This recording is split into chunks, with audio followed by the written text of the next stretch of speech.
Okay, here's my first thoughts at slash speculation on Tron Legacy. Uh,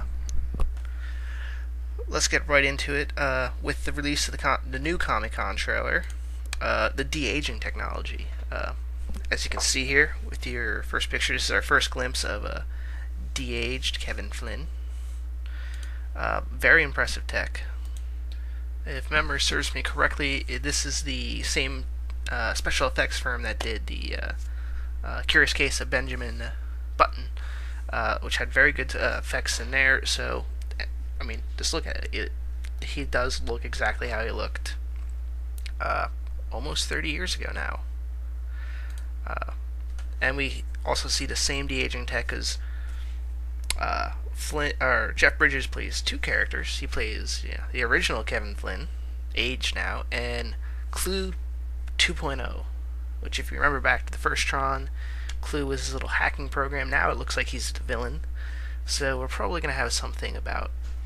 I'm going to guess like the underlying theme of this movie is going to probably be creations turning on their masters. That's my guess.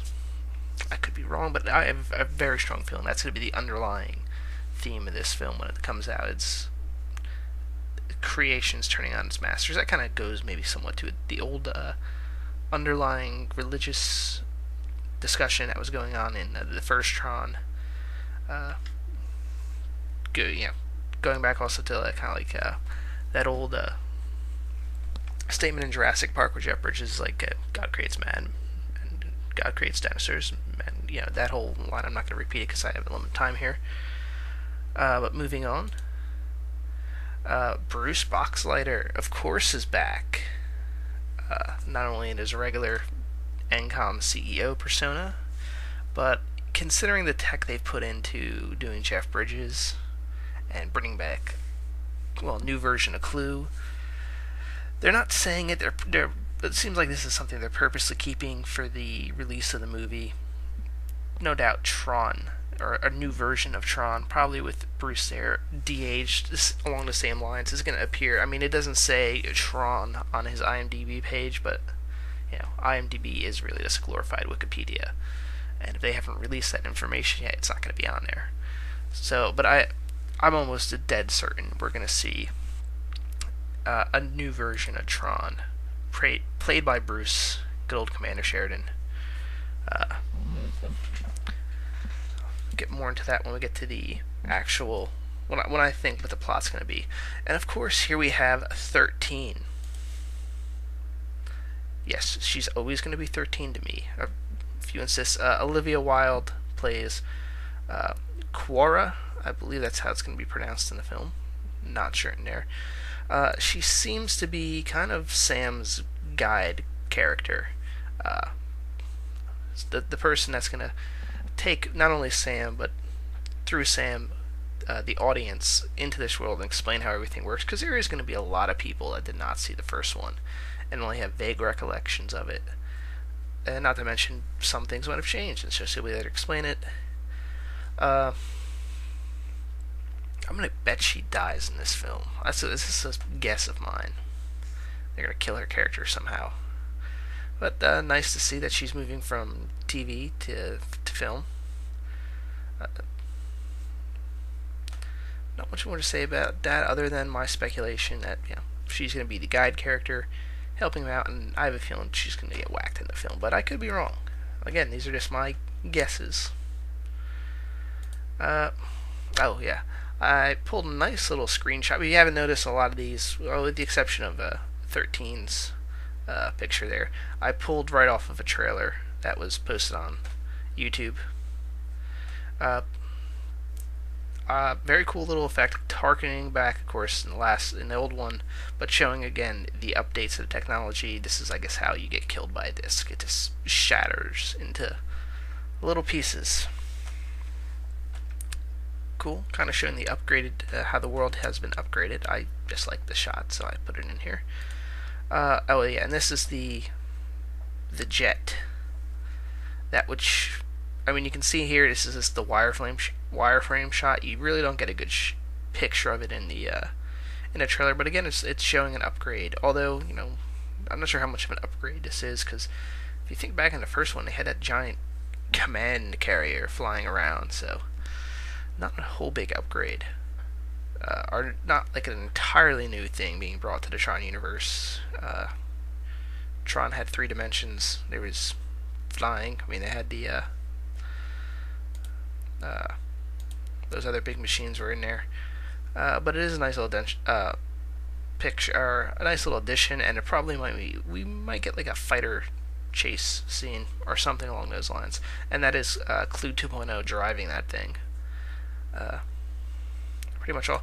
I do want to get into plot speculation, and this is where one fear for Tron Legacy is that it's going to be nothing but re-hitting the same notes of the previous Tron, which, while Tron is great, that was kind of the same thing that brought down Escape from LA. For those of you who seen both Escape from LA and Escape from New York, Escape from LA pretty much was just repeating the same scenes and occasionally adding 1 or 2 new ones, but for the most part, it's repeating the same scenes with different characters and a slightly different motivation.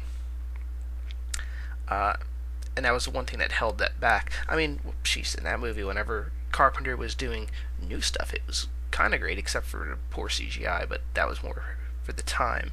But we could. I'm worried we're going to see the same things happen here. It gets sucked into the computer, gets explained to the world, fights in the arena, confronts. Not just a general plot, but I'm talking about scene for scene. Like, it's just a slightly repeated version. I want to see some new storytelling. I don't want to see the repeat of the exact same story. I don't think that's going to be the case. I don't think we're going to see an exact repeat, but it is a slight fear of mine that we're going to see basically a repetition. And you can craftily work some repetition in there, especially if it's going to be part of the storytelling element, that it's directly, father and son, they repeat, you leave a legacy, and they hit very similar notes. That can be done with class. I'm not saying that if they repeat scenes in the movie it's going to be horrible, no, but there is a danger if they try to do basically a rehash of the previous story, it could ruin it. But as I said before, I have a feeling the big theme is going to be creations turning on their creators. They did call Jeff Bridges, not Sam Flynn, the older Flynn's character, the creator. So it'll be kind of interesting to see how he functions in this world. Is he still creating stuff? Is Clue kind of keeping him locked up to expand his empire?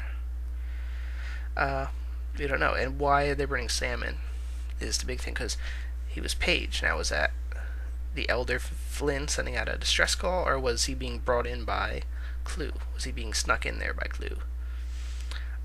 And if so, then why is he fighting the arena? Because if he's being brought in for a reason, that's a big question that needs to be answered. Or is he kind of testing the new Sam Flynn, to replace his father? Again, kind of that whole, if they're going with it, the creation turning on their creator. The Clue thinks he can replace the father with the son. Maybe. Again, complete speculation on my part. No idea. Feel free to post what you think the overall plot. They've been pretty good at keeping the plot. We have no idea what's going on.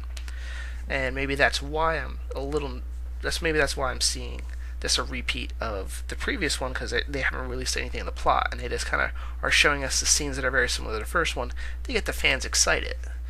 And it could be everything else goes in a completely different direction. We will see. I should mention the art style, the fantastic art style, real quick. It's a unique art style, definitely inspired by the first one, but going off in a completely different direction, and kind of showing the progress of technology that even within the electronic world that we've seen progress. Other than that, we'll have to wait until it comes out in December. So tell me what you think. Signing off.